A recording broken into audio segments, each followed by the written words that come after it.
There is something very strange about life. People often suffer not because they lose something, but because they believe that thing was supposed to belong to them forever. A relationship, someone they love, a job, a beautiful chapter of life, or even their own youth. We hold on to everything as if it could remain unchanged forever in a world that shifts every single moment. But in Buddhism, the Buddha taught, all conditioned things are impermanent. Nothing is permanent. No emotion lasts forever. No person stays beside us for an entire lifetime.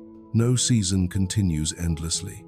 And yet, people still keep trying to hold on, holding on to someone whose heart has already changed, holding on to memories that have passed, holding on to things that are already quietly slipping away.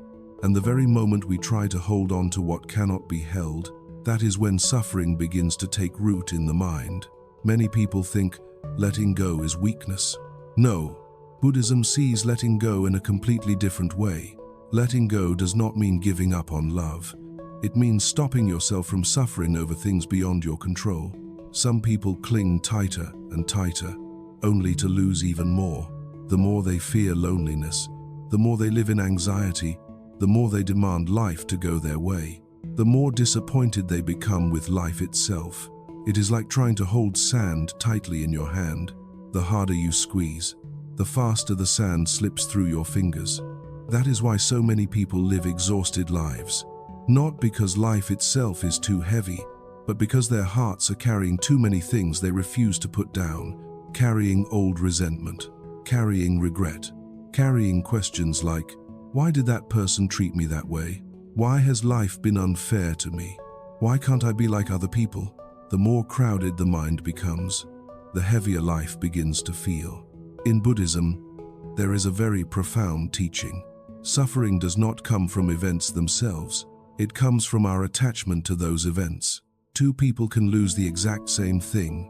One may collapse for years, the other may feel pain, yet eventually continue forward in peace. The difference is not in the loss itself. The difference lies in the level of attachment within the mind.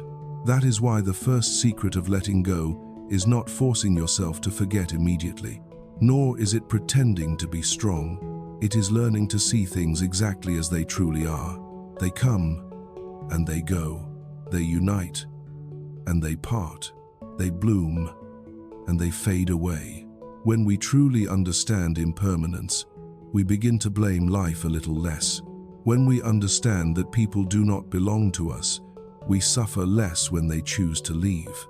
When we realize that emotions are only passing clouds, we no longer fall into despair every time sadness arrives. A person who is truly at peace is not someone who has never lost anything. It is someone who understands. Nothing in this world was ever meant to be held onto forever. And sometimes, the first thing we need to let go of is not another person, but the ego that keeps demanding life to unfold exactly the way we want it to. There is a truth that many people spend almost their entire lives trying to understand. You cannot control other people. You cannot keep emotions exactly the same forever. You cannot force life to always unfold the way you want it to. And yet, human beings spend nearly all of their youth trying to do exactly that. We want the person we love to keep loving us the same way they did in the beginning. We want our families to always understand us. We want our work to always go smoothly. We want life to reward us fairly for all our efforts. And the moment reality drifts away from our expectations, we begin to suffer. Buddhism calls this attachment. And attachment is not only about money or material things. It is also attachment to emotions, attachment to validation, attachment to needing everything to go exactly our way. The most dangerous part is that many people do not even realize they are attached. They say, I just love too much. I just care deeply. I only want things to be good. But beneath all of it, there is a fear of losing control. Some people live in anxiety every single day because of an unanswered message, a cold glance, a careless sentence. Just one small change in another person's behavior is enough to shake their entire inner world for the whole day. Why? Because their happiness is resting in someone else's hands. That is why the Buddha constantly taught people to return and observe their own minds. Because the root of suffering does not exist in the outside world. It exists within the attachments of the mind itself. There is a very profound saying in Buddhism: you do not suffer because the flower fades. You suffer because you wanted it to bloom forever. Life never promised that everything would stay forever. Human beings simply imagine permanence and then suffer when reality does not match that illusion. That is why letting go does not mean becoming cold-hearted, nor does it mean living without emotions. It means learning how to love without attachment. You can still love someone deeply without turning them into the only reason your life has meaning. You can still work hard for your career without placing your entire self-worth on success or failure. You can still live wholeheartedly while understanding that everything can change. That is true freedom. Many people think freedom means doing whatever they want, but according to Buddhism, the greatest freedom is this: no longer allowing emotions and attachments to drag your life around. Some people smile and laugh all day long, but deep inside, they are imprisoned by the past. They are not living in the present. They are living inside things they should have let go of a long time ago. Every night, they keep thinking, if only that day had gone differently. If only that person had stayed. If only I had been better. But the Buddha taught that clinging to the past is like holding a burning piece of charcoal while hoping someone else gets burned. In the end, the one who suffers the most is still yourself. So sometimes, what saves a person is not gaining something new. It is having the courage to put down what has already become too heavy. Putting down resentment, putting down regret, putting down the need to be validated by everyone. When the mind clings less, the heart becomes lighter, not because life suddenly becomes easier, but because you are no longer fighting against things that were always meant to change. If you are still trying to hold on to something that has already changed, comment the number 1 below. Sometimes what brings us peace is not being able to keep everything. It is becoming wise enough to know what should be held on to and what we must learn to let go of. In the end, what exhausts people the most is not that life is too harsh. It is the mind constantly resisting things that cannot be changed. We suffer because someone has changed. We suffer because something is already over. We suffer because we keep trying to hold on to things that are already slipping away. But after going through enough in life, people slowly begin to understand. Not everything that leaves is truly a loss. Some things leave our lives so that the heart can finally become lighter. In Buddhism, there is a deeply profound truth. All suffering begins with attachment. Attachment to a person, attachment to a relationship, attachment to an old version of yourself, attachment to the idea that life must unfold exactly the way you want it to. And when reality no longer matches your expectations, you begin to feel resentment, disappointment, and pain. But life never promised to stand still just to satisfy anyone. People come and go, flowers bloom and fade.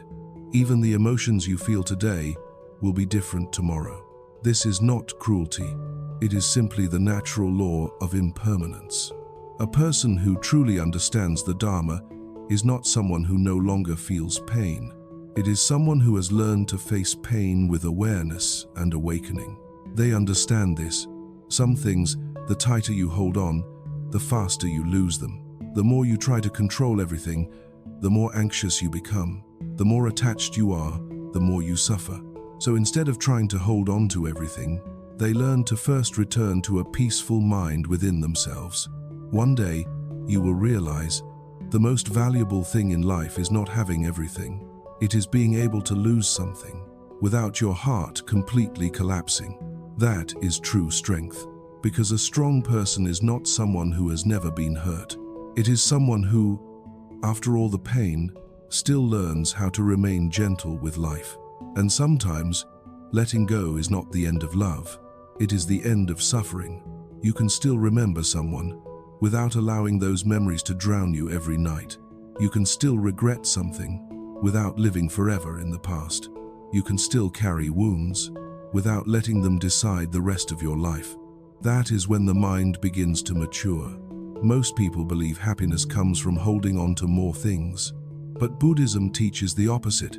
Peace comes from becoming less attached, less comparison, less control, less craving, less dependence on other people for your happiness. When the mind becomes lighter, life naturally feels lighter too, not because the storms disappear, but because inside you, there is no longer a heart so easily swept away by them. If today you feel exhausted, deeply hurt, or you are still trying to hold on to something that has already changed, remember this: it's okay if you cannot let go immediately. Letting go is also a journey. As long as each day you learn to loosen your grip a little, forgive a little, and accept life a little more, then one day you will smile while talking about the very things that once hurt you so deeply you could barely breathe.